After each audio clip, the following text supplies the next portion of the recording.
प्रिय दर्शक बंधु मोर वैदिक पूजा चैनल को आपण मान को स्वागत।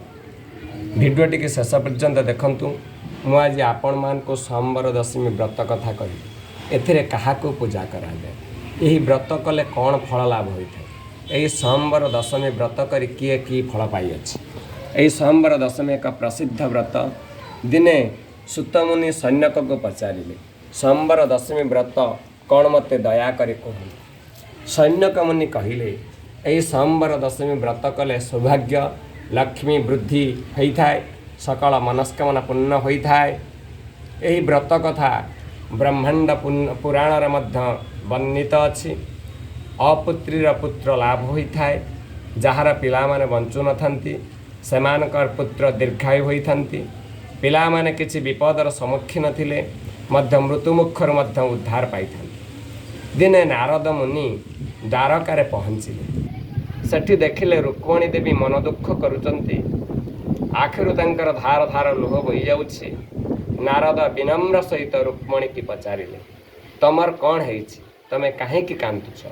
रुक्मणी देवी कहिले, मोर पुत्र पद्मिन को किए गोटे राक्षस सुतिका गृहरु मोर कुमर को नहीं जाई अछि।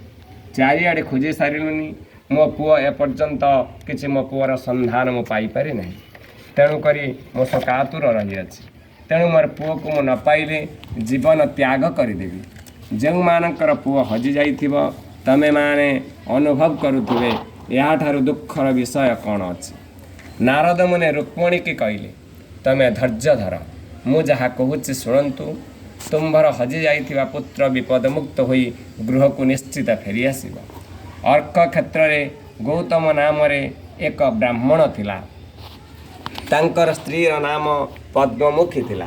तांकर तीनिटी पुत्र जन्म होई मृत्युवरण कले। पुत्र शोकरे पद्ममुखी पुओ मानकर मृत्यु कथा भावी भावी आहार शयन त्याग करदेले। अति विचलित होई पड़िले। बंचिबा मरिबा ता पक्षरे दुहे समान होईगला। पुत्रर मृत्युवरण दुख आपण माने अनुभव करुथिबे। से कांदी कांदी तार स्वामी की कहला, हे नाथ, एते दुख सही रहिबा अकारण मु केउ जन्मरे केउ पाप करिथिली। मो पुओ को मो पाखर प्रभु छड़ाई नेउछंती, कोଳରେ टिके धरिबाकु दउनांती। तेणु मोर बंची रहिबा आवश्यक नाही। प्रियतमा पत्नीर दुख देखि गौतम ब्राह्मण कहले, तुमे सूर्यदेवंकर पूजा अर्चना कर, तुम्भर पुत्र शोक दूर होई जीव। पौष मास शुक्ल पक्ष दशमी तिथि प्रभातरु उठी स्नान सारी सूर्य उदय समय सूर्य को अर्घ्य गंध पुष्प धूप दीप नैवेद्य प्रदान करिवे। पीठ स्थापना करिवे, 7टी मंडल करिवे। तंडुल रे 7टी मोदक तैयारी करी नैवेद्य देवे। फल पुष्प मूल इत्यादि भोग करिवे। प्रथम मोदक को काहाको न देई निजे सेवन करिवे। पुणी मध्याह्न 7 मंडल रे नैवेद्य रखी पूजा करिवे। सूर्य को अर्घ्य देवे। सूर्यंकर अर्घ्य देवा मंत्र मु कहूँ शुणु। ओं नमे अस्तु सूर्याय सहस्रभानवे, नमे अस्तु वस्यानर जात वेदसे, तमेव चार्घ्यं प्रतिगुह्ण देवं देवादिदेवाय नमः नमस्ते। नमः भगवते तुभ्यं नमस्ते जात वेदसे, ततमर्घ्यामया भानत्वं गृहाणं नमस्तुते। ऐ सूर्य सहसंसु तेजरास जगतपति, अनुकंपाय मं देव गुरुणाज्ञं नमस्तुते। सर्वदेवादिदेवाय आदिव्याधि विनाशिनं, ममेपसितं फलं दत्त्वा प्रसिद्ध परमेश्वरं। सर्वसंकटदारिद्र शत्रुनाशयनाशय, सर्वलोकेश विश्वात्मनं सर्वात्मानं सर्वदर्शकः। नमः भगवते सूर्यं सर्वरोगान् विखण्डय, आयुरारोग्यमैश्वर्य देहि देव नमस्तुते। ओं उदये ब्रह्मणे रूप, मध्याह्ने तु महेश्वर, अस्तमाने स्वयं विष्णु, स्त्रीमूर्तिश्च दिवाकरः।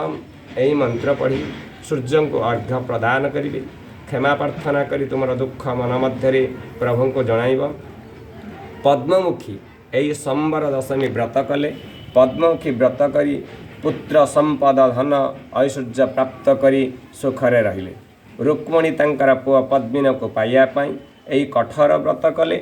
विजयी वीरवर पद्मिन ସମ୍ବର ଅସୁରକୁ ମାରି ପୁଣି ଗୃହକୁ ପଳାଇ ଆସିଲେ। ଶ୍ରୀକୃଷ୍ଣଙ୍କ ଅନ୍ତଃପୁରରେ ପ୍ରବେଶ କଲେ। ରୁକ୍ମଣୀ ଏବଂ କୃଷ୍ଣ ପଦ୍ମିନୀକୁ ଦେଖି ଅନ୍ଧ ଯେପରି ଚକ୍ଷୁ ପାଇଲା ଭଳି ଅତ୍ୟନ୍ତ ଖୁସି ହେଲେ।